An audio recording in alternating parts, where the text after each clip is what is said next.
There's truth in the old saying, it's not where you are, but who you're with that makes the journey worthwhile. And with 7 years of the nomad life under my well-worn belt, I tend to agree. I've been to some amazing places and seen some incredible things, but it's the people I've met on the path that made it memorable, that opened me up, taught me the big lessons. Now, call them good or bad or rock in the middle way. All of them were mirrors to help me understand myself. This is a story about one of them. A girl I met on a bus back in the spring of 2013 on the way to the Myanmar border. Headphones in HD are recommended, and it's rated R. You're listening to Buddha and the Slut, and this one is called The Temple of Delphine. Her name meant dolphin. I had looked that up shortly after we met and couldn't help but smile. This was the kind of girl to hop from island to island, frolic and tease and indulge a sleek and supple body's undying quest for pleasure. She was smart, beautiful, hungry, a bona fide free spirit, just like a dolphin, minus the high-pitched voice and smell of fish. I was booked on a bus heading up to the Burmese border. People still called it that, and I wasn't sure that Myanmar would ever stick for those from my generation. It was going to be one of those Thai government rides with rickety seats, bad AC, and the distinct bouquet of stale farts and scorched engine oil. I had taken a long-tail boat to the mainland first thing in the morning and shared a Songtao truck to the bus station with a cute and waifish brunette from Berlin. "How long have you been in Thailand?" she asked, straightening her back to emphasize firm breasts housed in a spaghetti-strapped white top. "About 9 months this time," I said. A long tour always impressed the young ones, and this German pixie couldn't have been much older than 20. "Wow," she said, the morning light dancing in blue-gray eyes. "What do you do here for all that time?" I kickboxed for a month or two, visited some friends, did a silent retreat on the other coast. Then somebody recommended the island we were just on as a cool place to go, and I've been holed up there ever since, writing. That answer impressed them even more. Thai kickboxing, Muay Thai, is certainly badass, carrying with it the expected alpha male mystique. The meditation retreat revealed another side, spiritual and introspective, the brooding, high-minded bad boy. And writing? After half a lifetime of trial and error, I found that young women were drawn to creative types like moths to flame. While the girls were designed to create life in their wombs, I was trying to create worlds in my head, like a god. So, in their fertile young minds, a guy like me was a virtual guarantee of poetic praise, enlightening discourse, and inventive sexual prowess. And hey, I was nothing if not inventive. I prided myself on thorough research and lived to pleasure every part of a new lover until she was breathless and begging and questioning her choice of religion. No soul left unstirred, no pussy left unplundered. "Amazing," the girl said, her accent thick with yearning as she bit her lower lip, pushing the color from it. "I wish I had met you sooner." We pulled into the bus station, and I was all gentleman. I helped with their bags, made polite chit-chat, and tipped the driver for the both of us. The girl beamed, then pressed her torso and groin firmly against me in an embrace. "She's making maximum contact, wants to know the chemistry, the fit. She's thinking about doing the same thing naked. Good girl." I made sure to hold her a little too long, wanting this sweet and nubile thing to know the strength in my arms and chest, to feel my breath on her neck, my lips graze her ear, my hardness swell against her belly. And then, as she trembled, before she could even think to pull away, as she filled with a yearning to kiss me and to find a place with a locked door away from prying judgmental eyes, as she teetered on the verge of doing all the dark and deviant things to me that she would never have considered back home in polite society with all those nice and older German boys, that's when I pulled away. That's when I always did. Right when they wanted me most. After grabbing a ticket from the sales counter and conquering the station's toilet, and let me tell you, a paperless squat may well be the modern equivalent to slaying a dragon, I stashed my backpack in the bus's dusty luggage compartment and boarded. Older locals always sat near the front, and the tall, tan traveler had greeted their curious eyes with a smile that oozed celebrity. Thais may be graced with a simple, warbling tone language compared to most Farang, a blanket term for foreigners in the kingdom, but rumor had it that they countered a limited vocabulary with 17 different kinds of smile. Seriously, it's culturally embedded and considered akin to subtext and punctuation. There's the nice to meet you smile, and the tolerant please stop talking one, the what's that smell smile, you should lose weight, and I'm a ladyboy so let's fuck for money are also popular. Mostly, us backpackers hope to never see the I shall rob and or stab you while you sleep smile, kinda common in pockets of Southeast Asia. I knew this, which was why I made eye contact with the seated elders, grinning and goofing like a cartoon as I inched past. My display triggered chuckles and nods and flirty glances from kids and grandparents alike, and I felt a happy sense of swagger as I pushed towards the back of the bus. Poof! Thais are notoriously short. This translated to their compact cars, too tight clothing, home and office ceilings, and yes, to public transportation. There was a bloom of light and pain behind my eyes. I winced, slapping my hand to the top of my head, checking for blood and flaps of unhinged scalp. Careful, a voice said, drenching the word in honey and warning. I turned and froze. The world went still, and I felt like a dumbstruck fool with my hand atop my head, face contorted in pain, and the unexpected rush of blood away from my skull on a fast journey south. The bus window was filthy, smeared with handprints and grease and God knows what from years of cheap travel. But as the noonday sun filtered through the grime, it looked no different than light pushing through stained glass. Yet there were no mourners in this cathedral on wheels, no pews or preachers or desperate believers where this light fell. There was only her. That's, what I get for being big, was all I could think to say. Time was still slow, and the words fell from my mouth like fat water balloons. I watched them fall and crash against her. Watched them drench the coffee skin of her legs, coating the tiny blonde hairs on her firm thighs. Watched them shower her smooth belly and ample breasts and a long, shapely neck. Watched them cascade across the strong jaw and full mouth and the tangle of dark braids that crowned her.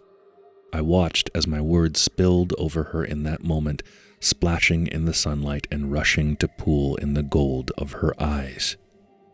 A small price to pay, she smiled. The girl scanned me from head to toe, pausing at areas of interest. Arms, chest, mouth, eyes, groin. Her gaze penetrated deep, and my vision grew fuzzy at the edges. The feeling was unmistakable. I had been graced and cursed with it a few times in my adult life, so by now I knew what it meant. I am going to know this woman. The world ramped back up to speed, and I flinched as I rubbed my head. The girl grinned and turned away to look out the window at the chaos of the station. The light haloed her face, casting half of it into shadow. Her nostrils flared as she breathed, and her jaw tensed slightly. A few braids fell to her shoulders, their tips held in tiny brass and silver clamps. She slowly closed her eyes, and in that moment I thought she looked like a cat. A sleeping lion, dreaming of fertile plains and a fresh kill. I retreated to the rear of the bus, pushed back a pair of seats, and began to have hungry dreams of my own. 3 hours later, the bus rocked and hissed as it pulled into the station at Phang Nga. It had been a bumpy but uneventful ride on the winding roads that carved north through rice paddies and limestone spires, challenging bladders and thresholds for nausea. Whether it was our final stop or not, everyone disembarked for a much-needed stretch and squirt. After 4 visits to the region, I had my bus stop routine down. Piss, soap, bag of fruit, pack of Oreos, can of iced coffee, 2 cigarettes, and a quick mingling. This day was no different. I paid the bathroom attendant 5 baht, about 20 cents, for the privilege of breathing stale urine from a trough, scrubbed my hands raw on a nub of pink soap, bought cookies and mango slices, drank coffee and smoked, and then scoped the scene. A yummy Thai woman caught my eye, smoldering in snug denim and cherry lipstick at a fried chicken stand. Over the years, I had grown bolder with local girls. At first, I had been discouraged by their preference for blue-eyed blondes since I was the diametric opposite of an Aryan poster boy. But after enough drunken nights at local haunts, I had gleaned that humor and charm could often win the attention of even the most exotic flower. "Sawadee krap," I said, sauntering towards Chicken Girl with a megawatt grin. Not only were smiles currency, they were also the best way to showcase strings of mango dangling between one's teeth. "Sawadee ka," she giggled, taken aback by this stranger's goofy charm. The giggle blossomed into raucous laughter as I slurped mango slices straight from the bag. "Sabadi mai?" I mumbled while chewing. I had asked, "How are you?" but my true goal was the juxtaposition of courtesy and bulgy-eyed slapstick. She pointed at my mouth and did her best to stifle a giddy squeal. Now, she could laugh at me all she wanted. I still scored a bullseye. It's an aphrodisiac for them. A release. If I can make her feel this much with a stupid joke, she's thinking how much I could make her feel other things. I feigned embarrassment and scrubbed my face and mouth with a napkin. After breathing an exaggerated sigh of relief, I took a step closer. I loomed over her and slowly sucked sticky sweet juice from my fingers as I locked eyes with hers. "Better," I said with a low growl, licking the last dram of fruit from the tip of my thumb. I flashed sharp, gleaming teeth close to her face. "Better," she stammered, and not from fear. "By night, where you go?" "Ranong," I said, the stare unbroken. "Oh, you no stay?" she said, disappointed. "Why? You want me to stay?" A horn honked and the bus engine sputtered to life with a belch of black smoke. I gave a sad smile, placed my hand over my heart, and patted it to convey its heavy beating. The woman blushed as I gave her a quick bow and sighed as I reboarded the bus. "You come back?" she called out. I stopped in the folding doorway. "If you really want, popcorn my cop." See you later. I climbed the stairs and nodded to the driver, making a point of smiling at Chicken Girl through the windows as I walked the aisle. I blew her a flamboyant kiss that she was eager to return and wondered whether my gambit had paid off. "Crazy ties," I mumbled, passing the seat of the golden-eyed goddess. She cocked an eyebrow and smirked as the Thai lady waved from the parking lot. I continued back to my seat, stuffed 2 more Oreos in my mouth, and gave the window a cookie-smeared kiss as we pulled away from the station. With the bus rumbling down the highway, I stared towards the front, at the tangle of dark hair and bits of shiny metal poking over a seat 10 rows away. My breathing went shallow, and I didn't blink, her smallest movement causing tremors of anticipation and desire. Come on, I thought. Just get up and come back here. But the girl didn't move. So I closed my eyes and waited for my moment. That moment didn't come until the next stop an hour later. I took a deep breath, stood, and walked straight to her seat. I made my intentions unmistakable as a cluster of Thais boarded the bus, filling the seats in front of us. "Listen," I said, leaning close enough to ride the whisker-thin line between cute and creep. "The back's empty. You could have 2 seats to yourself and fold them down flat, or if you don't want to sleep, I'm excellent conversation. Totally up to you, of course." "Of course," she replied, inhaling to take in the musk and bravado. My shoulders tensed and flexed as I leaned against the seat, but my expression was sweet and mischievous.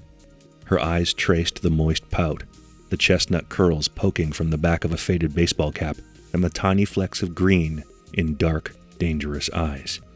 For a moment, she couldn't help but imagine that gaze up close. On her. In her.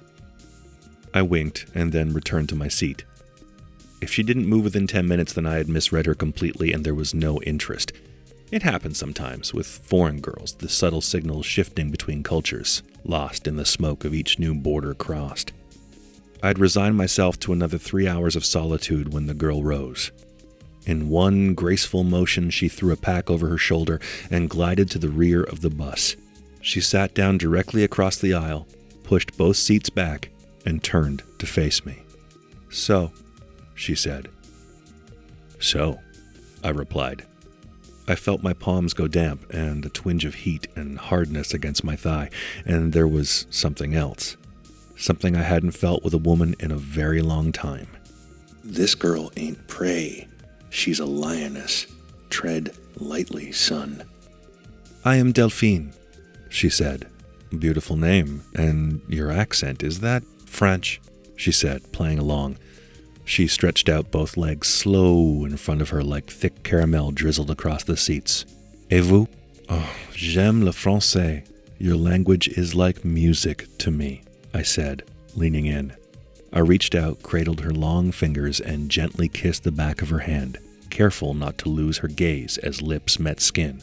Brooke. Je m'appelle Brooke. Enchanté. And then we began to talk. We talked about everything. About travel and people, about culture and art and music, about society and love and the never-ending battle of the sexes. My passion and playfulness engaged her, and her radiance and cool wit captivated me. The conversation was so intense we almost forgot to have our passports ready for the immigration officers that boarded an hour later. The clean-shaven tie with the badge, beret, and M16 slung over his shoulder gave us both a knowing smile as we fumbled for our papers. The French passport overflowed with stamps from Asia, Africa, and South America. The Canadian one was dense with ink from Europe, Australasia, and the States. What's your background? I asked. Her features and travels had piqued my curiosity. Caribbean, French, Swiss, and Benin, near Nigeria. Clearly this was something she had said 100 times before to 100 different men. Wow, that's unique. I can honestly say that I have never met anyone who looks like you before. I rolled on my side, resting my head on a folded arm. And how is it that I look? She challenged. I don't know. Wild and wise, soulful and slick, I said, my voice low and raspy, like someone put an old goddess in the body of a young girl and gave her a very sharp knife. Come on, she laughed, brushing her braids aside. You say these pretty words, and your voice goes all deep like in the movies. I think I understand you now. You must be a bored old man who finds your fun seducing young girls. Admit it. Ouch, I said, feigning offense. I sat up in my seat, squared off to her, and cleared my throat. Oh, and now he gets all seriousement, she said, rolling her eyes. Okay, Mr. Serious, what will you say next to seduce me? First, let's be totally clear, I said, prepping the assault on her doubts. I am not trying to seduce you. You're what, like 27, 25? 23. Her eyebrow arched higher. A dare. Exactly. Christ, do you know how old I am? I would say maybe 35, she said, taking the opportunity to linger on the details of my face. I was a youthful man, sure, but when I smiled, the lines around my eyes betrayed me. I'm 43. 40-fucking-3. I am old enough to be your dirty uncle, I said, hands waving around my head to punctuate. I'm not talking to you because I'm bored or because I want to get laid. I'm an old man, right? I could really use the sleep. Then what do you want? She shifted in her seat. There was an enticing weight to my words now, and she found herself not wanting them to end. I bumped my head. You spoke to me, and I saw you, really saw you, and I could not stop thinking about you. So I found the courage, asked you back here, and you came. I paused, with a breath. And here it is, and I'm not ashamed to say it. This thing with you, just talking and laughing and basking in the beauty of it, it's making me feel more of everything, I guess. I know it sounds stupid or like some bullshit movie line, but I feel more alive. Truly, she said, and the word came like a whisper. I reached across the aisle and took her hand. A thing like this has real meaning, Delphine. I'm just thankful that we met and happy that you came back here to talk. With me. She pulled her hand back, but it was too late. She felt her skin flush and her heart beat faster. Her thoughts raced along with it. A part of her wanted to run away, to lose herself to distance and slumber, but the rest of her was left wanting to open, to surrender. to fall into these arms and eyes like a fever dream. "How long are you in Ranong?" she said, looking out the window. We were at the city limits. "1 night," I said. "I'm off to a diving island tomorrow. You?" "The same," she tapped a finger on the window pane. "1 night. A boat to the border to renew my visa." "Where are you staying?" "A guest house in town. I find it online. Cheap." "I haven't booked anything yet," I said, leaning back in the seat and gazing out my own window. Lush jungle had given way to concrete and rusted iron and oversized billboards. "I heard it's easy to find something, though. Do you think your place would have a room?" "Peut-être," she said, concealing the urge to curl the corners of her mouth. "Cool. Then we can share a tuk-tuk, but don't worry, if it's full, I'll find something else. I am not great at sharing space." "Mm-hmm," she said, waving to a child on the back of a passing motorbike. The little girl beamed and waved back, and I hopped across the aisle to join in the fun, pressing up against the window. "You like kids?" Delphine said, as she watched me make faces with the little girl. "I'm talking to you, aren't I?" I pinched her cheek. She laughed, a mix of mocking and longing. She had sensed my nervousness before, no different from the myriad suitors who had tried and failed to impress her over the years, I'm sure. But the anxiety had faded as the words and ideas and unseen things danced between us. She saw me stronger now, bold and brazen and razor-sharp. Not like the boys she knew at all. This was a man. "Looks like we made it," I said, pointing to the bus station at the end of the block.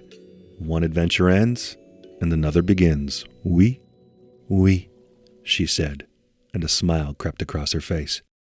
We didn't speak as we made our way off the bus and waited for our bags. There was little said as we walked towards the city center searching for a motorbike taxi. And then, as she wrapped her arms around me on the back of the bike and I clung to an elderly Thai zipping through the streets with us and our oversized packs, her mind was made. Tonight, there would be no more hiding behind words. We walked through the streets of the dusty border town, ate cheap seafood, shared weak drinks and strong cigarettes, and laughed ourselves hoarse. And then, at the threshold of my room, we kissed.